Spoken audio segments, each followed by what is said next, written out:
പ്രപഞ്ച സത്യങ്ങളുടെ ഉറവിടമായ ഹിമശൈലാദ്രിയിലെ കൈലാസം.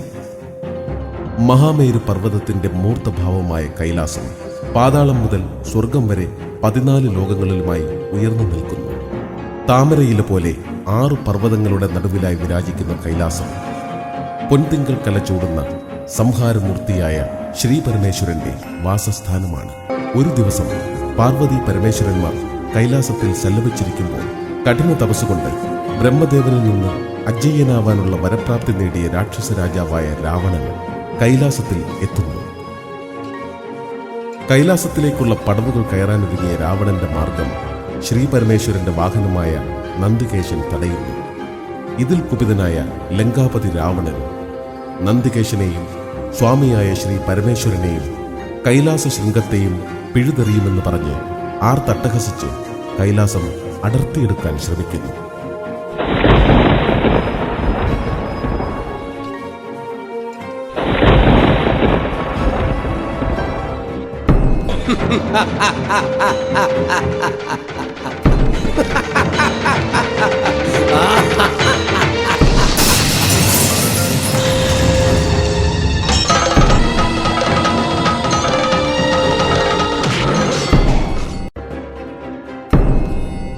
പ്രഭു, എന്താണ് ഈ സംഭവിക്കുന്നത്?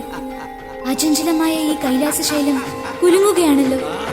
ഈ ത്രേതായുഗത്തിലും കൽപ്പാന്തമോ?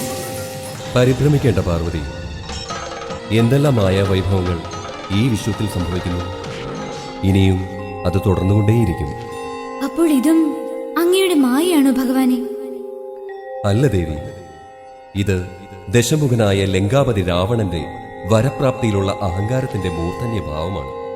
ഞാനെന്ന ഭാവത്താൽ രാവണൻ സ്വയം മറന്നിരിക്കുന്നു.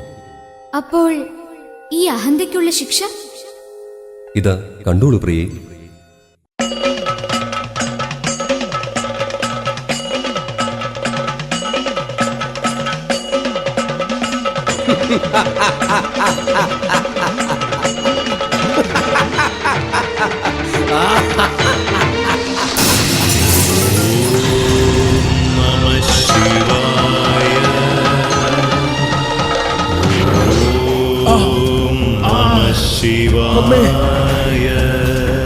അമ്മേ, എന്റെ കരങ്ങൾ.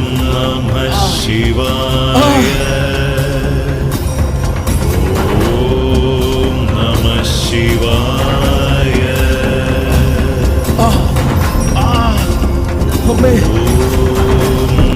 അമ്മേ,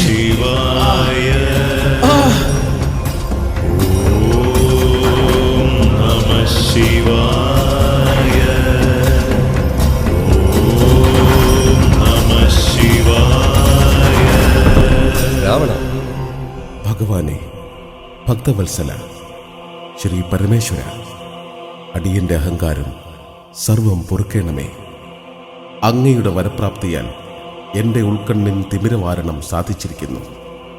ജഗൽപദേ, ശ്രീ നീലകണ്ഠ, പാർവതി വല്ലഭ, എന്നിൽ കനിഞ്ഞനുഗ്രഹിച്ചാലും. നാം നിന്നിൽ ക്ഷമിച്ചിരിക്കുന്നു.